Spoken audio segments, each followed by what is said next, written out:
Sinama po namin dito si Tatay Rod sa bahay po ni na Leonard. Maalis naman po kami. Mas mabuti na rin pong umalis kami dito. Kaysa po sa lagi nyo lang kami pagtabuyan. Nagkasaktan lang po kung bakit iniwan kami. Mas pinagpalit na po kami. Nalagala. Sinakasay na.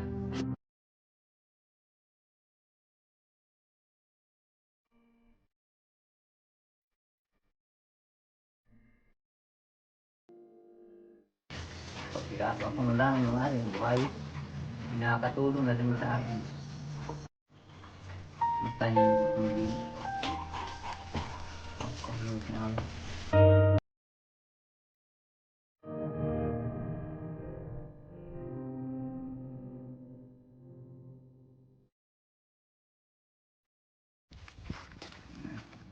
Dito na si Yumi.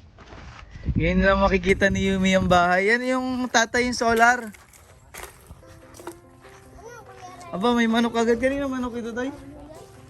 Aba, may manok agad si Tutoy eh.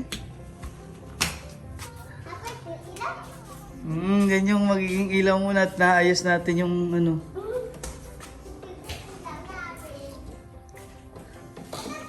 Nasaan po yung ano niya? Nasa motor pa ata. Ayun, na kay Sir Christian po yung ano niyan. Ano dito. Ay, yung pala malaking lakas niya. Tapos may remote po yan. Dito muna yan. Saan ang higaan mo, Yumi? Diyan kayong dalawa ni ate mo. Dito po muna yung dalawang anak ni Tatay Rod na babae. Saan ka, Tyron? Marami kayong kalaro? Sabi ko sa iyo, maraming kalaro dito ay. Oo. Bukas po mag-grocery kami. Sige, bili kita bukas. Sombrero. Ikaw din? Ako bike. Ay, yun naman. Apayos natin yung bike ni kuya mo. Nandito na po yung pamilya ni Tatay Rod. Si Tito Maray wala pa.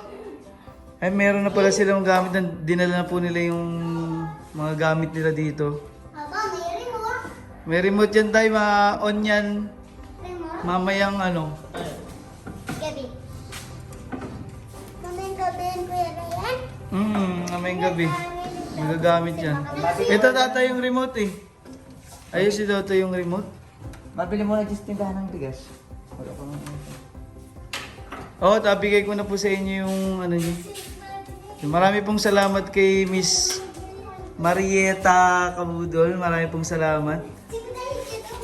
Higa day ko dito sa Len.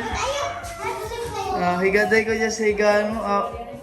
Ayun. Ang laki naman ng higaan mo sa Len. Parang ang luwag nyo naman dyan. Ayun po yung dalawang bunso ni Tatay Rod. Parang ang luwag-luwag nyo dyan. Ayan. Ito po si Yumi, yung pangatlong anak ni Tatay Rod. Dito sila. So, pansamantala po, wala pang harang dito sa kwarto nila. Ano, marami kayong kalaro sa labas? Kami lang po. Kilala nyo na yung mga kalaro nyo? Hindi pa? Ang daming bata dito, ano? Kami lang po muna yung nagararo. Kayo lang muna. Si ating pagpalak na yung nagararo sa Cebu. Ito yung mga... ito yung binili mo, Heartlyn? Yung lagayan ng mga ano ng module nila, ano? Ito, oh. Ito pala yung binili po ni Heartlyn dun sa pagmamahal po ninyo. Binili po niyo yung mga lagayan ng module nila kay Tyron. Mga Cebu. Ano yung Cebu? Ito yung At tinilis Salem. ko, Yan yung bago mong tsinelas? Opa. Wow. Tara na! Cebu na tayo! Ayan, ito yung mga dala nila. Galing po sa bahay nila. Buti din nila ni tata yung ano. Sopa, yung kawayan. Mga ano po, upuan. Hindi pa nag-linisan. Ay nga ni po yun, puro putik. Basta lang linisin mo. Apunasan po. pagbabata. Yun meron. Bigay na po natin kay Tatay Rod yung inabot pong pagmamahal ni Miss Marieta Cabudol. Ayan. Ito po yung para sa panggastos niyo po dito. Sabi niya, pwede niyo pong gamitin muna. Ito po ang 5,000 pesos galing po kay Miss Marieta. 1,000, 2,000, 3,000, 5,000 po. Ayan. Para po may magamit muna sila dito. Bukas na bukas po ay mag-grocery din po kami para may bigas po sila. Tsaka yung mga pwede nilang pangluto po dito no tay. Dahil wala po silang mga ulam, mga dilata o ano pong mabibili natin bukas. Bala ko rin sana bumili ng kalanbagan na uling.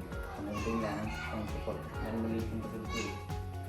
Yung para po yung Gasol. ano niya may suportahan, matipid. Mag-uuling po kayo. Mag-uling. Opo. Di gamitin niya po muna itong allowance niyo na binigay ni Miss Marieta. And sana po ay makagawa na rin sila tatay ng yung pamanukan nila. Ano po. Pero sa ngayon, magtatrabaho po si Tatay Rod dun kina Leonard simula po bukas. Kaya sasamahan po namin siya ngayong hapon para malaman po niya dahil malapit lang po dito yon sa bahay nila na tinutuluyan. Maraming salamat po, Miss Marieta. Dahil hindi lang isang beses mo kami tinulungan, halos nandiyan ka palagi. Hanggang sa aming paglipat dito, nandiyan ka. Maraming pong salamat. Would you stay till the morning light? Or would you follow me? Or would you let it be? If I leave tonight, we could do this right. We'll find the remedy. Or would you stay with me now till the morning light? Before you turn away, I just want you to know that I didn't throw your stuff away. Before you make up your mind that I'm nowhere to find, I'm standing right here. I know that I told you we're over. I swear that I'm sober. Just listen, I miss you. And I know that I said all these things, but now when you're with her, I can see that you miss me. Would you stay till the morning light? Or would you follow me? Or would you let it be? If I leave tonight, we could do this right. We'll find the remedy. Or would you stay with me now till the morning light? Till the morning light. Till the morning light.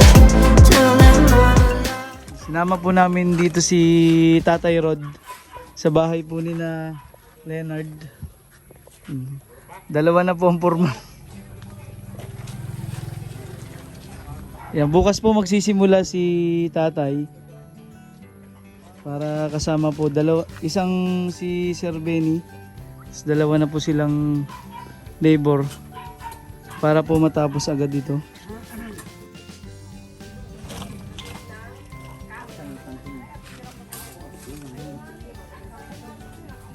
Yun. Sir Benny, saan ang tangke nito? Ayan.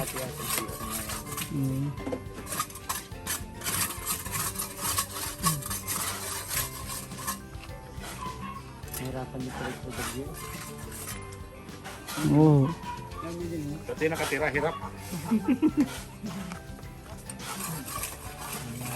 Ang bilis po ng gawa ni na Morman, kalahati po agad. Dito ay 120 by 120 nga. 4 feet by 4 feet. Bali gagawin na pong... magtatanong pala po tayo, sabi ni Miss Norma Uli from Hawaii. Magtatanong po tayo kung magkano yung 3 bintana nila na gagawin na pong sliding door. Sliding window. Sliding window po at mas okay daw pong sliding window. Tingin nyo, Sir Benny, anong jealousy o sliding po, ano? Para secure. Tapos ang gagamitin po nating bubong ay color up na yung may pintura na. Dahil nagtanong po kami kaninang umaga, konti na lang po yung agwat ng presyo ng normal na yero dun sa color up. Yung bukas ng umaga. Anong oras? Sir Benny, ang simula ng punta po dito? 7 po. Alas 7 po ng umaga pupunta na dito si Tatay Rod. O dapat nandito na po siya ng 7. Ayan, ito po yung nadagdag. Bali 1.5 po. Ito po yung haligi dito. Ay sinakto na po dun sa CR. Ayan, kasing laki na po nung parang 1.5 po yung nadagdag. Nagkita na po si Tatay Rod at si Kuya Leonard. Yung mga inaabutan po natin ng pagmamahal. Maraming salamat po sa inyo. Sa inyong inaabot sa pamilya po nila. Kumukulog na naman po dito. Sana dito muli itong ulan. Naku. Ay, dumating na lahat yung ano bag ng simento, Tutoy? Katapos lang po mag-ako.